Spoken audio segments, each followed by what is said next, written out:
Hello, Organics. I am Double R, and today we are going to cover a roleplay rant, or an RP rant, if you will. Well, it's not exactly a rant, it's more like information, data, and things of that nature, but for the sake of titling videos, and because I suck at titling and I can't remember things for the life of me, we're going to just call it a rant. And today we're covering, in the roleplay section, original characters, or the OCs. Now, I've touched on this before. I've touched on it before in the Gary Stu rant. I've touched on it on my issue numbers. I've touched on it on a lot of different things, but for those of you who are unfamiliar, an OC character is a character created, quote, originally, unquote, that does not traditionally belong to a certain verse. They are created from the ground up to fit into a verse, or can interact with said universe, but they are not a canon character. Okay? This seems pretty basic. Hell, at the bottom, I'll play around and put up a Dorkly video about OCs and Sonic the Hedgehog. Just go with it. Not all OCs are like that, but that'll be something just to watch and amuse yourself with, okay? But it gets the point across. Now, when you create an OC, again, I know there's many videos on YouTube that's already covering this part, but I'm just going to do a skim highlight thing. When you create an OC, one, make sure you know what universe you want to put your OC in. Again, Goku looks seriously out of place when he just pops up in front of Cyclops. And he looks even more out of place when he just appears in Gotham. You see what I'm saying? Two, ensure that the character design in general fits with the universe. Just putting that out there. Because again, look weird when you're in the wrong spot. And more importantly, part 3, which I'll break into 2 spots. Part 3 is 1. Remember that this is a multiverse theory. In most roleplay situations, it is a multiverse theory.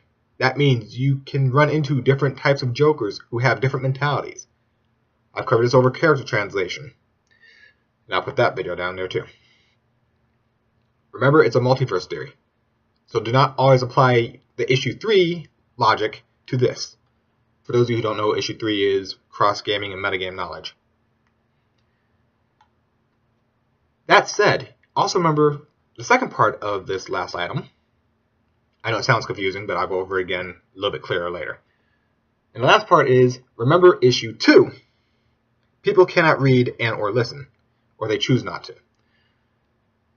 And the reason why this is a thing is because those from the established universe who play canon characters, they won't care to read your character's history. They won't care to read their abilities. They won't care to read any of the side stories that you've written. They don't care to read any of the little stories that you've written, fanfics where you met Batman and Batman helped you out of a tizzy and then you helped him out of a big tizzy with the Ninja Turtles and the Bat Squad and the super dog of X and Kakarot and Vegeta and the Flash and Sonic the Hedgehog showed up and all had super pregnant babies and what?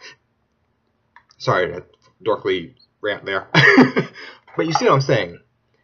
Due to it being, from the first part, a multiverse theory, you have to remember that they will not pay attention to your character. Not to say, okay, they're going to outright ignore you all the time. What I'm saying is they are not going to look up your information. It doesn't matter if you have it plastered on a wall. You can sit there with a freaking book at all times. I am the law! They won't care. To presume, even in a courtesy side, that people are going to read information about your character, you're assuming a lot. You are assuming a lot. In fact, most of the time, all they really worry about is, are you literate? Do you roleplay good enough? And 3, can I work with you? That's the only 3 things people really worry about. That's it. That's all they really worry about. When it comes to roleplay, those are 3 things that they mainly worry about. That's it. That's all. And because of this, I feel some people who do OCRP, roleplay as an original character, they forget this. They forget issue 2. They forget this. It just exits their brain. And for you guys who forget this, I must apologize ahead of time. I'm sorry to the canon characters that you forgot this. And I must apologize to you because, one, you might not have known what issue 2 was in the first place. Again, I'm not widely popular, so shadows, we do well. But you do know the problem of issue 2. You understand this to some level. And you have to remember to apply that to a universe that's already established. That's why they're playing canon characters. They don't have to start from scratch. They know where they want to take their character translation, and they take it there. So they don't have to worry about relearning everything. They have an established thing. They have an established setup that they think for their character. Ergo, character translation. They have it set up. They're not going to try to learn yours. You're the original character. You're the one you're the fish out of water. You're the one that has to introduce your character in a way that doesn't seem, like I says, like it's crossing. I'll give you an example. I've already talked about the Rock versus Vegeta, the Prince of All Saiyans. I've talked about that before. And the reason why everyone liked it so much was because we each carried each other as a storyline. We carried each other and had a fun time with it, and we knew how each would play off.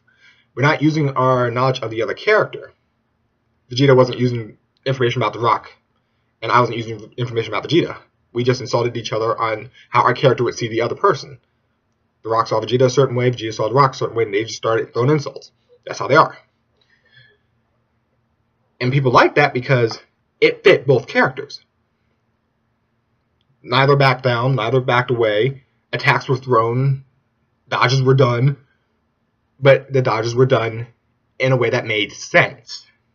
Again, I didn't have the Rock suddenly go Super Saiyan and smack away an energy beam. No. He turned, he saw something coming, and rolled the best he could out the way. He dove and rolled out the way. The best he knew how. Because again, he couldn't identify the beam attack. He didn't know what the hell that was. He moved the way he would move. Again, some people sit there, I'm going to try to put my hands in front to stop the beam. No, you don't know what the fuck that is. The Rock didn't know what the fuck. I knew what it was, but the Rock didn't know what that was. So I had the Rock react accordingly. And this is one thing some OCs forget. They don't react accordingly. They forget that these people don't know you, man, or woman, or machine, or android, or whatever. They don't know you. And they're not going to look you up. They're not going to look up the information either. They're seriously not. They're going to... The best case scenario an OC gets, even if you have a website, even if you have all this information out about your character, and you have stats, you have history, you have short stories written where you've interacted with different characters, you've had fan fictions, you've had all this stuff written and done. That is all great for you to have. But that does not mean everybody in that universe is going to read it. Are we starting to catch on? Just because you know the Marvel Universe doesn't mean the Marvel Universe knows who the hell your OC is. Are we getting it? And I'm stressing this because a lot of people will sit there and they'll get upset that they're not getting roleplay. They're like, oh my god, I'm not getting roleplay. And it's like, but you're an original character. You gotta understand this. You gotta pick your shots.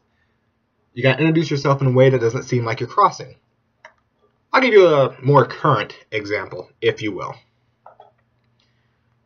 I'm friends with like multiple Jokers, multiple Batmen, I try to find Cyclops, but for some reason I can't find his ass. I find like David and Goliath Cyclops, what the fuck ever. But I'm trying to find other characters from multiple universes, multiple things, multiple brands, etc. But I'm friends with at least 3 to 4 different Jokers. We're just gonna say with this, okay? Laser is friends with about 3 to 4 different Jokers. Only one has he actually talked to. The reason being is because, again, you have to insert yourself in a way that doesn't seem so shattering, so shocking, so... But again, you have to pick your spots. Sometimes you may pick a bad spot. It happens. Sometimes you may pick a great spot. It happens. You just have to introduce yourself in a way that seems to fit your character in its own right. And I'm not saying always be playful because your character might not be playful. But I'm not saying always be serious because your character might not be serious. You have to know how to pick your spots. So, I'm going to cut this video short for me. But let's cover real quick what this video has discussed. 1. Original character. A character created outside the universe that you're trying to insert into the universe, aka how most fanfictions are written. If you're not exactly sure what I'm talking about, watch the Resident Evil movies. Based off Alice, Alice is the original character. You get what I'm going with. You'll figure it out real fast when you watch Resident Evil, the movie. At least the first one. Maybe the second one. Probably the second one would be better. Number 2. Recall that most of that universe that you're trying to insert your character into will suffer by default from issue 2.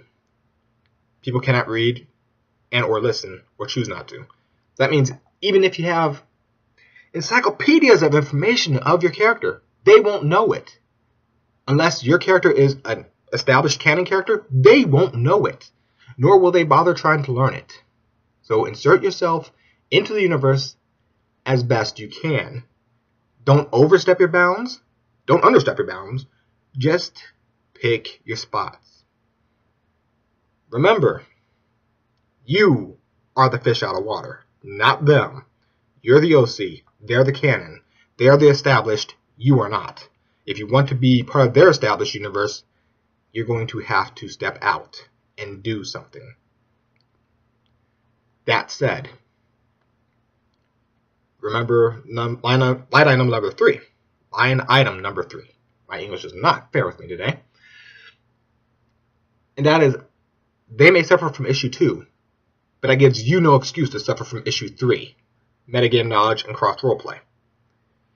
Just because you have fan fictions of your character interacting with their characters, you have to remember, this is the multiverse that you're dealing with. This is the multiverse theory.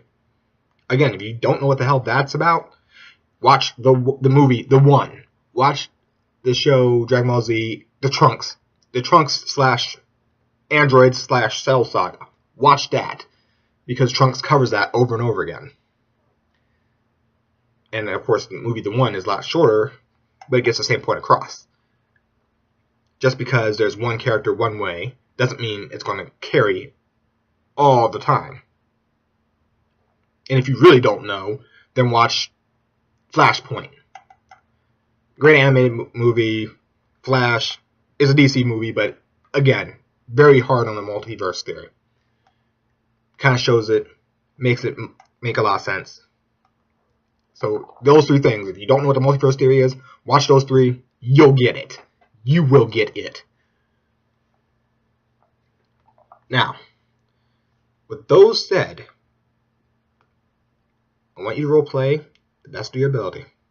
And remember, if you can remember those 3 things, you will do just fine. If you can't remember those 3 things, however, well, I can't help you. All I do is give information. You take it where you will. And if you issue to it, then you issue to it. So, I'm Double R. And I'm out. Oh, and yes, I will make sure to put the Dorkly link and my other 2 video links down here at the bottom about character translation, Mary Sue, Gary Stu, and the Dorkly OC character thing. And if I can find something about the multiverse that's really short and to the point, I'll put that there too. Alright? Have fun and, I don't know, roleplay on or something? Yeah.